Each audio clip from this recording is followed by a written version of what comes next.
Temperature अगर 50 degree होगा तो एकदम आपको ऑयली स्किन नज़र आएगा। तो मेरे ख्याल से जितनी मर्जी एक्स्ट्रा ऑयली स्किन हो, आपको मुँह से नहीं निकलने चाहिए।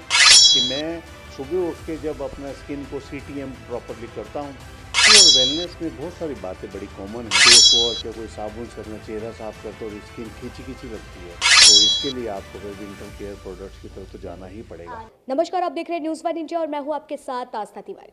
मौसम के बदलाव के साथ शरीर में किस तरीके से चेंजमेंट होता है, ये अमूमन तौर पर हम सब उसको फील करते हैं, लेकिन उस बीच सबसे ज़्यादा हम अपनी त्वचा को किस तरीके से बेहतर करें और उस त्वचा को आपकी अपनी उसकी खूबसूरती को बरकरार रखें, ये ज़्यादा ज़रूरी होता है। और तमाम इस तरीके के जो रोग हैं जो विंटर सीजन में देखने को मिलते हैं, आज उस पर चर्चा करेंगे। और उस पर चर्चा करने के लिए हमारे साथ डॉक्टर नरेश अरोरा जी मौजूद हैं, जो कि एक स्किन स्पेशलिस्ट हैं। सर, आपका बहुत बहुत स्वागत है हमारे चैनल थैंक पे। You ma'am.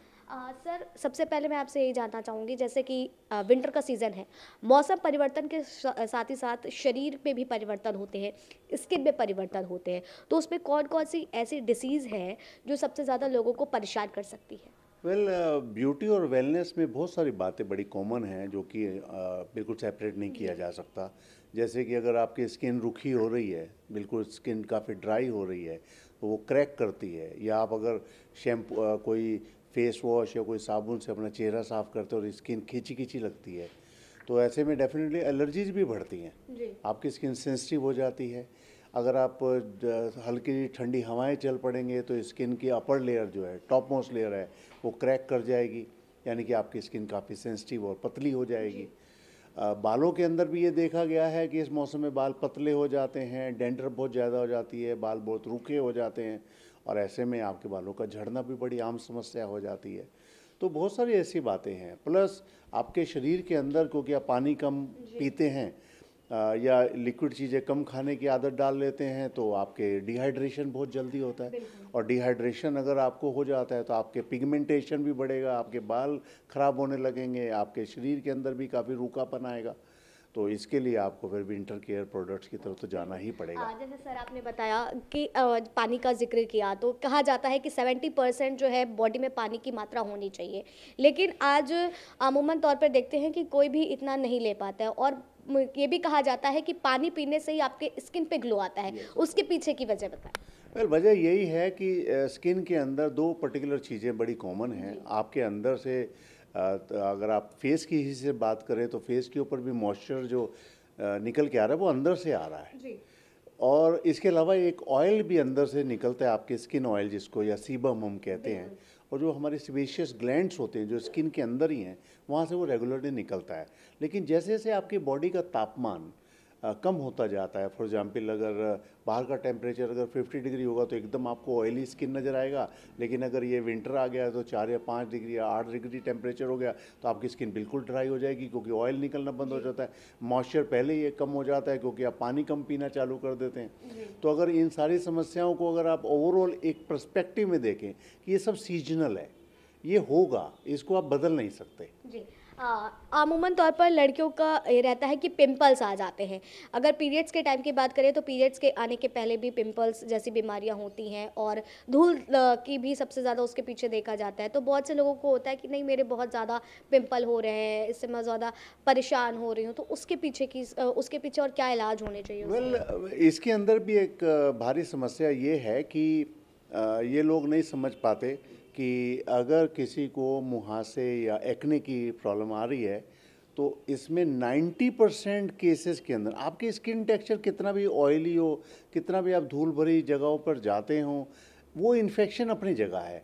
लेकिन वो इन्फेक्शन आपको कैच करेगा कि नहीं, ये इस चीज़ के ऊपर भी डिपेंड करेगा कि अगर आपकी बॉडी एसिडिक है, यानी कि आपके कॉन्स्टिपेशन या कब्ज़ रहती है और ओवर एसिडिटी अगर आपके अंदर है, तो फिर मुहासे तो निकलेंगे निकलेंगे।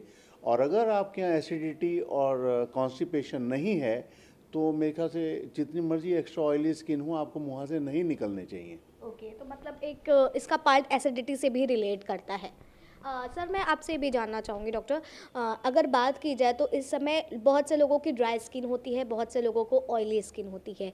ड्राई स्किन के दरमियान जो है क्रैक्स आने लगते हैं सर्दियों के, उस समय हमें क्या कुछ करना चाहिए, क्या कुछ इलाज है इसका? क्योंकि जब भी हम कोई नॉर्मली फेस वॉश यूज़ करते हैं तो उस पे बहुत ज़्यादा इचिंग होना, ये अमूमन तौर पर केवल लड़कियों के साथ नहीं, बॉयज़ में भी समस्या देखने को मिलती है। स्पेशली सर्दी के मौसम में तो ये देखा गया है कि जैसे आप कोई फेस वॉश यूज़ करते हैं तो स्किन पोर एकदम ओपन हो जाते हैं।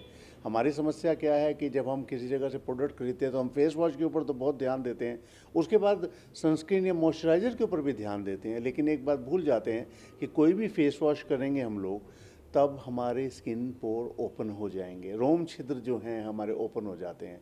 मॉइस्चराइज़र जब भी हम लगाएंगे तो वो स्किन पोर के अंदर जाएगा, एक चिपचिपापन और दे देगा कि अगर आप धूल मिट्टी भी चिपकेगी तो आपको पिगमेंटेशन ज़्यादा आएगा, इन्फेक्शन ज़्यादा आने के चांस है। तो ज़रूरी ये नहीं है कि आप मॉइस्चराइज़र लगाएं। अगर मैं बोलूँ कि अब सर्दी है, स्किन क्रैक कर रही है, तो बहुत ज़्यादा इंटेंसिव केयर करना पड़ेगा जिसके अंदर मॉइस्चराइज़र होता है, बार बार लगाना पड़े। लेकिन मुझे लगता है उससे भी ज़्यादा ज़रूरी है कि आप अपनी स्किन की टोनिंग ज़रूर करें, और यही हमारी समस्या है। हम लोग जब ब्यूटी इंडस्ट्री के अंदर बात करते हैं तो ये हमेशा कहते हैं कि CTM कीजिए, यानी कि क्लिनज़र, टोनर एंड मॉइस्चराइज़र।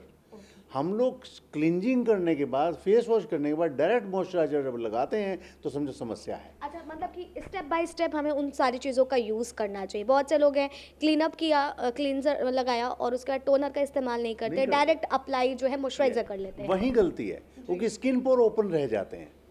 आप अपने घर के अंदर सफाई करते हैं तो झाड़ू बाहर की तरफ लगाते हैं, झाड़ू बाहर लगाने के बाद फिर पहले दरवाज़ा बंद करते हैं और हो सकता है कि बाहर की सफाई बाद में करते हैं।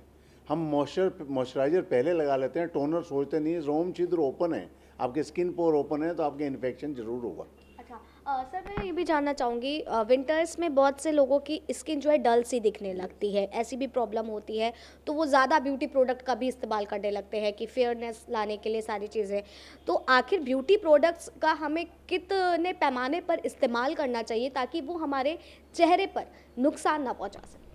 सवाल ये नहीं है, सवाल ये है कि आपका रेजिमेन क्या है, स्किन रेजिमेन या बॉडी रेजिमेन क्या है, यानी कि आपका खान पान, आपका सुबह से लेकर शाम तक की फिजिकल एक्सरसाइजेज कितनी है, और साथ में जो आपका नॉर्मली आपका जो क्लिंजिंग रेजिमेन है CTM, ये कितना अच्छा है। और उसके अंदर आप कितने भी प्रोडक्ट यूज़ करें ज़्यादा इंपॉर्टेंट नहीं बनता कि आप नेचुरल प्रोडक्ट भी यूज़ करते हैं। हमारी दादी तो कहते थे कि हम देसी घी जब भी कोई यूज़ करते हैं तो अपने मुंह पे लगा लेते हैं या बालों पे लगा लेते हैं, ना तो हमारे बाल ख़राब हुए ना हमारी स्किन ख़राब हुई। लेकिन हमारी होती है क्योंकि हम फिजिकल एक्टिविटी में आजकल कम है, मेंटल स्ट्रेस या डिप्रेसिव नेचर हमारी अब ज़्यादा हो गई है और बैठने का काम ज़्यादा हो गया है, तो ऑटोमेटिक है कि आप जब फिजिकल एक्सरसाइज नहीं करोगे तो अंदर से जो गंद है, डिटॉक्सिफिकेशन जो होना चाहिए वो नहीं हो पाता, और अगर डिटॉक्सिफिकेशन नहीं होता तो फिर आपके साथ प्रॉब्लम आएगी।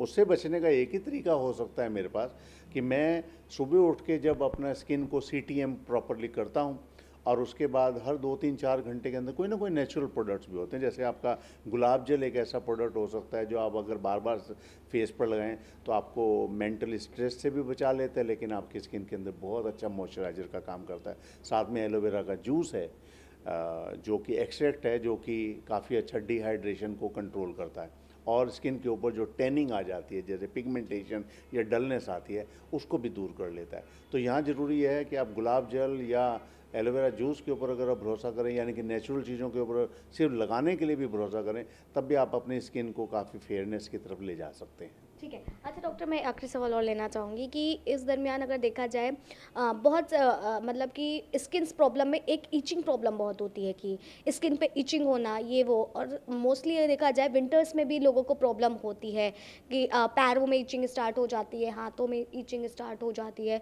तो कैसे इस पर रोक लग सकती है और क्या कुछ वो करे कि ईचिंग से बच सके? ईचिंग एक सॉलिटरी प्रॉब्लम नहीं हो सकती, ये एक ऐसी प्रॉब्लम है जो कई चीज़ों से रिलेट करती है।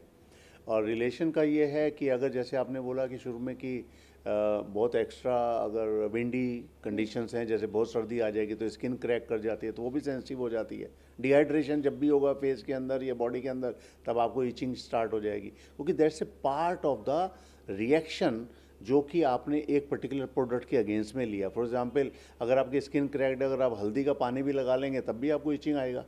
और ऐसा भी पॉसिबल है कि अगर आप कोई साबुन लगाएंगे तब आपकी स्किन ज़्यादा खिंचती है, बहुत हीचिंग आती है, कई लोगों को 15-15 मिनट तक ऐसी प्रॉब्लम आ सकती है। उसका होता है इंटेंसिव कंडीशनिंग।